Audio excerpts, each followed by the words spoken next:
In part one, we made a copy of the inventory status report so we could experiment without touching the original.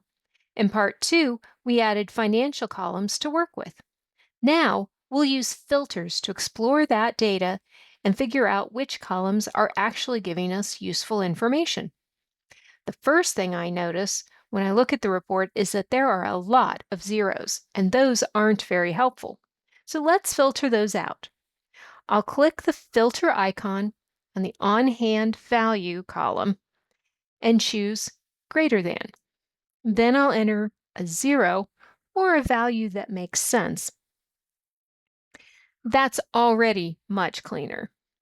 Now, I want to focus on just our manufactured items. Since we produce to ship, we don't typically keep those in inventory, so it'll be interesting to see what shows up. I'll type in M in the item purchased or manufactured column to show only manufactured items. Good news, there aren't very many. That's exactly what I'd expect to see. Now, just to compare, I'll change the M to a P to see the purchased items instead.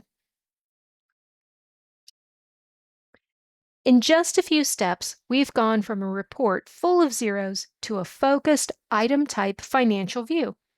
This kind of quick exploration is exactly what makes this report so powerful, and we've barely scratched the surface. Check out our Column Chooser Getting Started video to learn how to remove the columns we don't need.